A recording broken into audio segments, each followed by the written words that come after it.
जय माता दी मित्रों, कैसा रहेगा साल 2025 मिथुन राशि के लिए, इस बारे में कार्यक्रम हम पहले ही भाग 1 में बना चुके हैं। इस कार्यक्रम में हम चर्चा करने वाले हैं 5 बड़े गोचर, कहीं ना कहीं साल 2025 में होने वाले हैं। शनि का गोचर, बृहस्पति का दो बार गोचर, एक बार बृहस्पति मिथुन राशि में जाएंगे, फिर कर्क राशि में जाएंगे, राहु का राशि परिवर्तन और केतु का राशि परिवर्तन, यानी 5 बड़े गोचर साल 2025 में मित्रों होने वाले। इसका प्रभाव मिथुन राशि पे कैसा होगा, कैसी होगी धन की, स्वास्थ्य की, उनके परिवार की स्थिति, इसके बारे में तो हम डिटेल में मित्रों पिछली वीडियो में बता चुके हैं। जिन्होंने नहीं देखी है वो पहली भाग 1 जरूर देख ले।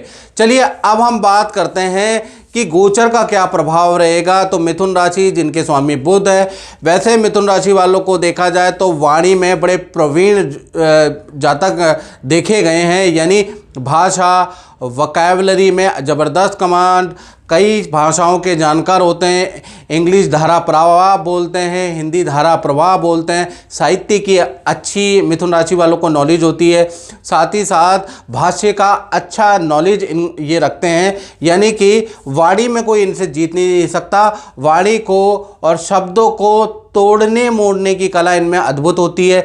पढ़ने लिखने हिसाब किताब का बेहतरीन शौक होता है, यानी कि हिसाब किताब में बहुत पक्के होते हैं मिथुन राशि वाले।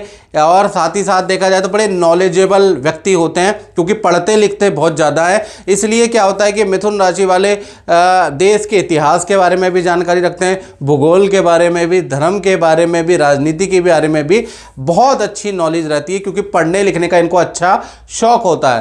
इनका इतनी सारी क्वालिटी होने के बावजूद भी कुछ मिथुन राशि वाले ऐसे हैं जो कि कर्जे में हमेशा घिरे रहते हैं, हमेशा नुकसान होता है, हमेशा हानि होती है। उसका कारण होता है बहुत ज़्यादा मित्रता बना लेना, क्योंकि मिथुन राशि वाले दोस्तों के दोस्त, यारों के यार होते हैं। इसलिए क्या होता है कि मित्र की अच्छी बात हो, बुरी बात हो, उस पर साथ देते हैं। और कई बार क्या होता है कि अपनी चादर से ज़्यादा मित्र की हेल्प करते हैं, जिस वजह से ये फंस जाते हैं और बहुत सारा कर्जा, बहुत सारी स्थितियां इनके विपरीत हो जाती है मित्रों के कारण। इसलिए मिथुन राशि वालों को साल 2025 में सोच समझ के मित्रता करनी है।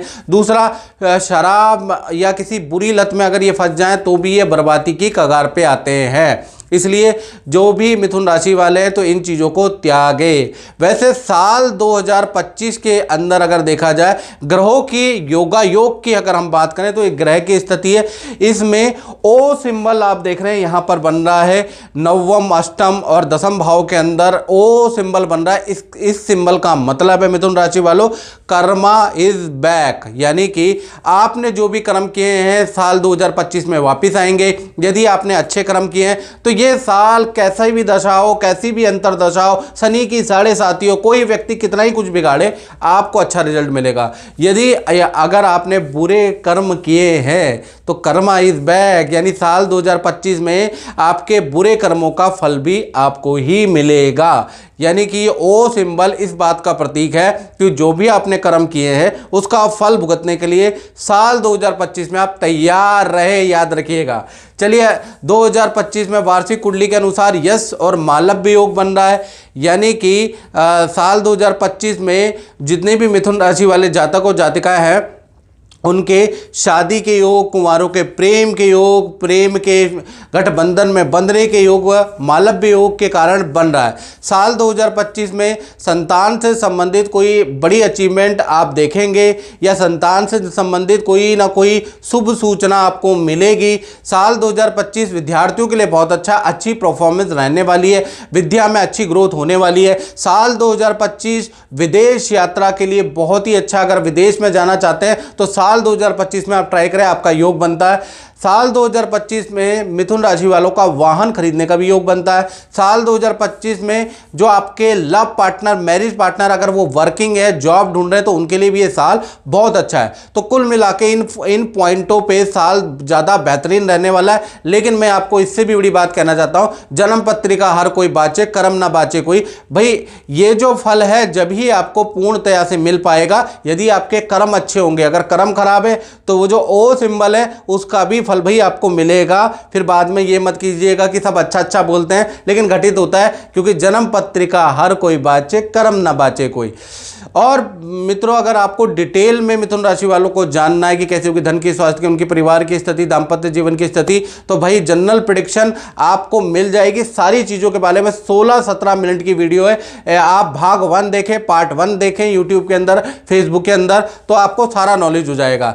चलिए, साल 2025 में 4 बड़े गोचर होने वाले हैं। वैसे तो 5 हो रहे हैं, लेकिन उसमें से 4 बड़े गोचर मिथुन राशि पे असर डालने वाले हैं, यानी 5 में से 4 पे असर पड़ेगा मिथुन राशि पे।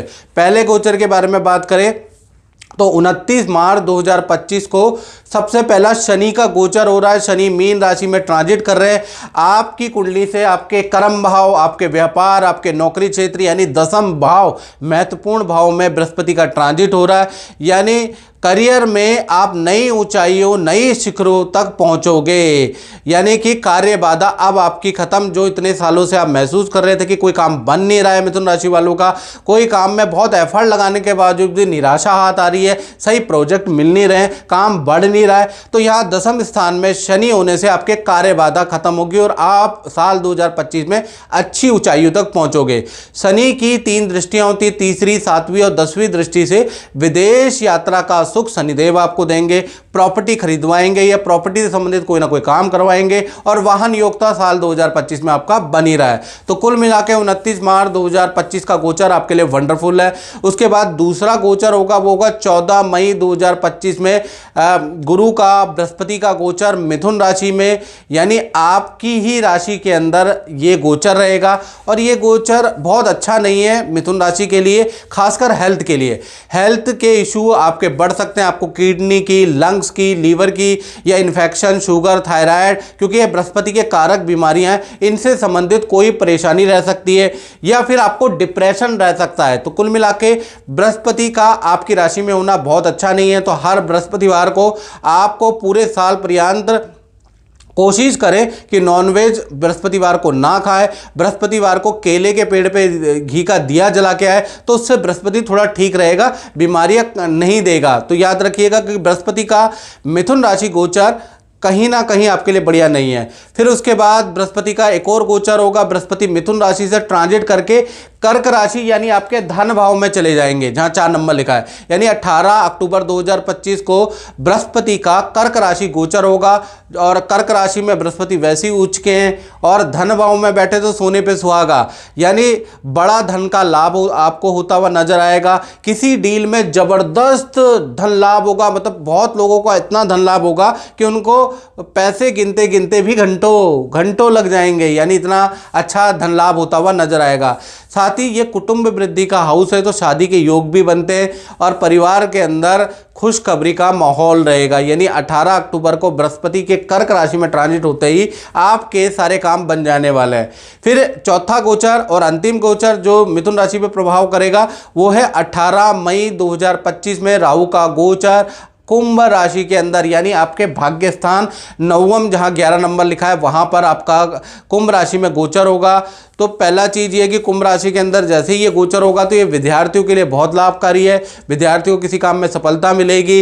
विदेश या इंपोर्ट एक्सपोर्ट से संबंधित यदि आपका काम है, मिनरल से संबंधित यदि आपका काम है, टेक्नोलॉजी से संबंधित आपका काम है, तो आपके लिए ये बहुत लाभकारी रहेगा। सिक्योरिटी से संबंधित आपका काम है, कर्मचारी से संबंधित, वर्क फील्ड से संबंधित आपका काम है, तो आपके लिए बड़ा लाभकारी रहेगा। विदेशी नीति रणनीति से आपके व्यापार में प्रभाव पड़ता है, तो आपके लिए भाई बहुत लाभकारी रहेगा। यानी विदेश से संबंधित कार्यों में आपको लाभ मिलेगा, या फिर विदेश में यदि आप रह रहे हैं तो वहाँ भी आपका कोई काम बन जाएगा। तो राहु का ट्रांजिट भी मिथुन राशि के लिए बहुत लाभकारी है। तो कुल मिला के 4 गोचर में से 3 गोचर आपके लिए अच्छा है। बृहस्पति का मिथुन राशि गोचर आपके लिए अच्छा नहीं है।